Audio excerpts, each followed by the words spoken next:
I just had a look at the bottom of the deck, and we have the Ace of Cups. I don't usually look at the bottom because that is the underlying energy. But think about it. If we deal with it this way, and I remember one of the lives I don't remember, it might have been Capricorn. I took the card off the bottom and I said, oh, the Ace of Cups is there. And someone said, what does it mean? What is the Ace of Cups there? If we look at this, and this is struggle, an internal struggle, or arguing with other people, or, conflict. The Five of Wands is conflict. It's uneasy. The fives are the agents of chaos. It feels intense when it's happening. And it's because change is required. It kind of helps us transition into something new. That's why we don't grow. We won't change if we're comfortable. That's why the biggest control freaks are always trying to get this life where everything's comfortable, everything's in its place, so that they don't have to feel this feeling, because no one likes this.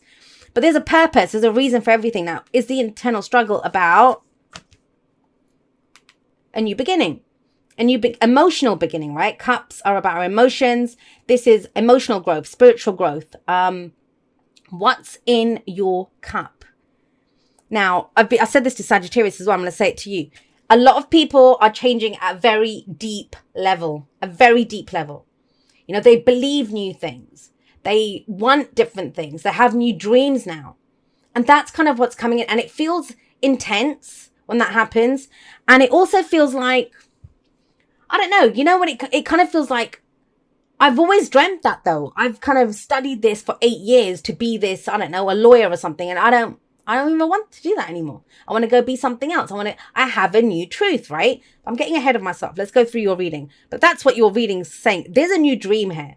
And sometimes the biggest problem with that is, first of all, ourselves, reconciling within ourselves that I want something new. I don't want what I wanted before. Five of Wands can also be competition. So competition in the workplace, competing for someone's affection, especially with that Ace of Cups there. Or just worrying about what other people think. And, sometimes it doesn't have to be people that are our enemies or anything. It's not the Five of Swords, which is a little bit more ruthless and selfish energy. Five of Wands can be well-meaning people. This can be unsolicited advice. There can be people saying, Capricorn, you shouldn't do that. You shouldn't, whatever. Because they're trying to keep you safe, but you're not in any danger. And this is where we have to sometimes step up and say, hey, back up. I'm good. I know what I'm doing. This is to do with my own passion, my own creativity. And it's a struggle. The Five of Wands is a struggle, but sometimes it's a struggle worth going for. I always see this as it's a challenging time, but it's the challenge aspect of it. We can enjoy the challenge of it. It's not nefarious. It's not evil. There's nothing. It's not the Five of Swords, basically, is what I'm trying to say. But it is a struggle, whether it's internal or with other people. I say this a lot of the times is when we're in relationships with people, a boss, family members, our partner. We all learn a dance. So, you guys are used to me being a certain way on here. If I decide to change things up, I've just changed the dance moves. So you might have watched me for 2 years and said, why the hell is she doing that? And it throws you. What happens if you have always done the same dance with someone and they come in and change all the moves? You're going to bump into each other. You're going to step on each other's toes. And trust me on this, whenever I've made some massive life changes, or I want to do things a different way, people don't like it because they're used to you being the old way. So I'm getting that coming in for you this week. Why? Because we have the Ace of Swords here. It's a victory card. A lot of people forget that about the Ace of Swords. It is a victory card. And the card after the Five of Wands is the victory card. It's the Six of Wands, right? We go from the Five of Wands, that struggle, to recognition for the work that we've put in, for what we've done, for the struggle that we've been through. But it's not a wand that you're missing. It's not more action that's missing. It's a new truth that's missing with the Ace of Swords coming in. So victory through clarity and the truth.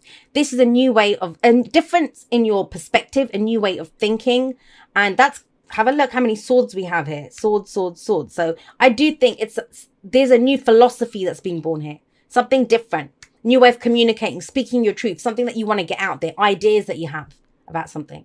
It's at the root of everything. It's right here, it's the heart of the reading. Everything revolves around this new truth.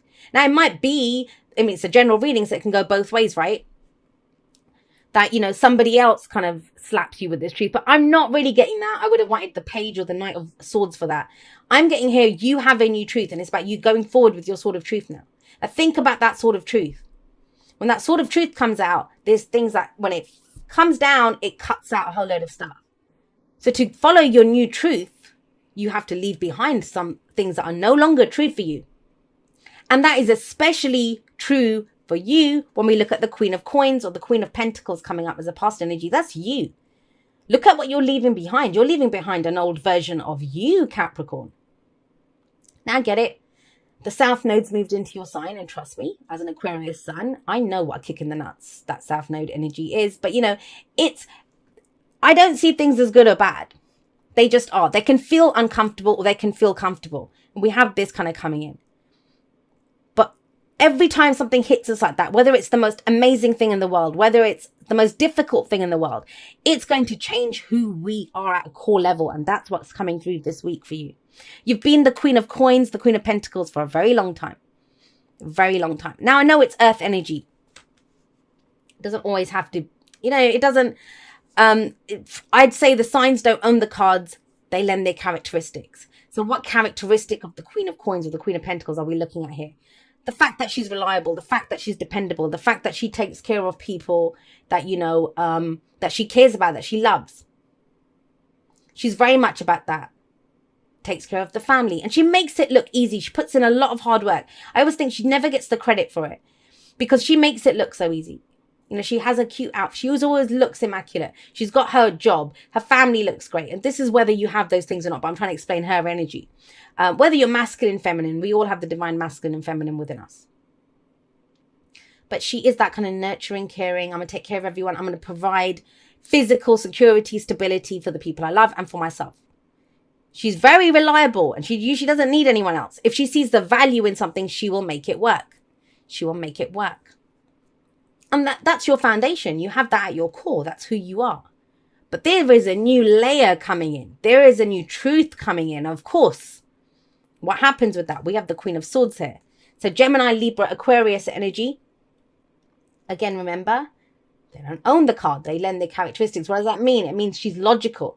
It means she has her own truth. She's authentic. She's great at communicating. Think about when we look at and we have two queens here. When we look at their energies, we look at what are they good at? What is it that they rule or govern? Hers is the beautiful home, the furnishings, the making sure people are cared for, that kind of energy. But the Queen of Swords is more in the truth is the truth is the truth. This is my truth. What's your truth? She's going to get on and go do the work. She's going to communicate. Now, she's gone through a lot of crap. That's the whole thing with the Queen of Swords. She is the queen of, they call her the divorce queen, the heartbreak queen, the widow queen, because she's gone through so much. But she's turned all of that, those difficult experiences, which other people might look at her and think, I don't want to do that. I wouldn't want to go through that. But she's turned it all into knowledge. Everything that you've gone through, all the work that you've put into relationships, work, whatever, jobs, whatever it is with that Queen of Coins coming up, because that's her thing. She rolls up her sleeves and gets stuck in and let's get this done. It's given you knowledge now. It's given you a new perspective. It's given you a new voice, and it's about being heard. I feel like this week is the week to have your voice be heard. Ace of Swords, right? I think you have some very different things to say, and you might shock a few people. Maybe that's this energy, very much so as the underlying energy of the week. But it gives you a competitive edge. If this is for work, or if this is, whatever you've not had success in, I want to put it that way. I don't know why it's coming through like that, but whatever you've not had success in, so your love life, or, your job, or your home, or your family, you're not getting on with people, you've been trying to get that business off the ground, that hobby, that shifts, but it shifts because you shift. You shift from this, what's practical here, to, hang on a second, what do I want? Who am I? Let me speak my truth. Let me get the answers that I want. Very clear cut. She can be seen as very stern sometimes, and she has a bit of a sharp tongue on her, but she won't lie. The truth is the truth is the truth, but she'll accept your truth as well as her own, as long as you bring the truth to her. And there's a lot of this truth and communication coming in. Now, once you do this, once you step into this Queen of Swords energy or deal with someone like that. Now, I always think it's always your energy, because when someone comes in and they're speaking their truth to you, you have a new perspective out of that. So this could be some information that comes in from someone else. Yes. It kind of gets you on your way. Have a look. We have the Six of Swords coming up as a future energy. So what flows from this? Speaking your truth, knowing who you are, stepping into your authenticity. What happens? You move away from that difficult situation. You move away from this struggle. You have a direction now. I know where I'm going. I know where I'm going to move on to. This is the journey card. This is moving closer to what it is that you want. And literally, have a look here. Speak your truth, know your truth, authentically be yourself without any fear, even if you have to tell other people, this is who I am. Put them in their place, right? Look what happens. You then move, and where does that move to? The Ten of Cups, which is the happily ever after card. A new dream, something that your heart's true contentment, that's the Ten of Cups. So it's very important, and it all comes from this energy here, the present and this. Speaking your truth. Speak your truth, Capricorn. And you know what? I get it a lot, and I feel like I'm always telling Capricorn to speak their truth. And you guys do. I mean, I don't have people in my life who are very closed off and won't speak their truth and can't handle a difficult conversation.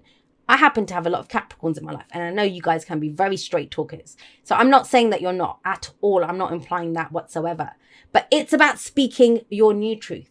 And the first thing you must have, the Ace of Swords, that's your sword, right? At the Ace, where it was at looking at what we have. So for some of you, it's acknowledging your own truth. You don't even have to tell anyone else this. It's knowing in yourself, well, this is where I'm coming from now. I'm not going to do this. This is working. Think about it. Working smarter, not harder. It's that kind of energy coming in. And it helps you to move on to something different, something better. Your advice is the Ten of Cups. What's the end game? What is the end game, Capricorn? That's what the Ten of Cups is asking you. Why are we doing this? When we have a clear goal, a dream in sight, something that we want to achieve, this is going to make me happy. Now, that changes all the time. Trust me on this. I've done it enough times. You get to the Ten of Cups. You get to what you've worked so hard for. You get that dream, the relationship, the job, whatever. And human beings will come up with something new. We'll enjoy it for a month, 2 months, 6 months even. And then it's like, what's next? What do we do next? But what is your dream now? What are you working towards now? When we have a great Ten of Cups in mind, the idea of what we're going for, that's what motivates us. That's what gets us out of bed in the morning. That's what allows us to go have those conversations, to go face the things that we thought we wouldn't have to face. I mean, look at all of these cards. I mean, apart from this, so ignore that for a moment. Look at, these are beautiful energies of moving on, becoming someone new, speaking your truth, having a new perspective, new beliefs, new ideas. I can go for it. I can have that. Some of you might be literal travel, closing the distance between yourself and what you love or who you love. But this is the key thing here. And I feel like this truth, it's to counter whatever this struggle is, whether it's with other people or yourself. You cannot make this shit up. Be authentic to who you are. You are asked to be real and true pertaining to who you are and how you feel. That's why she's there. That's you guys. It's time to come forward. It's time to, I don't know why. I don't know who this is for. It might be. I almost got the sense of like people fighting over you, and I don't get that. Usually, when the underlying energy is the energy of the person or the people in this case that I'm reading for. But it's almost as if there's a fight going on over you. That no, we want her. No, we want her. Or that's my boyfriend. No, that's my boyfriend. That kind of energy. And it's almost like, cut the crap. This is what I want. This is my truth. Queen of Swords comes in, and it's that kind of energy. Kind of laying this, even if it's not you, I kind of get the sense for some of you, this is going on around you. And it's time for you to come out and just say, look, this is who I am. This is what I want. Very much stepping into your own truth this week. And I love that energy. I love it. The hardest part of being authentic is every single person out there has a different image of us. I mean, every single person who's going to watch this video, they have an idea of who I am. And every one of you is correct. If you think I'm crap, I'm crap. If you think I'm great, I'm great. But for you, it's not a statement on who I am. I know who I am. That's the authentic me. But your opinion of me, it says it's your opinion. It tells me about who you are. It doesn't tell me anything about me because I know who I am, right? And that's what it is. So that's the hardest part of being authentic and speaking your truth, is every single person out there is going to have an opinion on that. But that's their opinion. That's a statement on them. It's not a statement on you. Only you know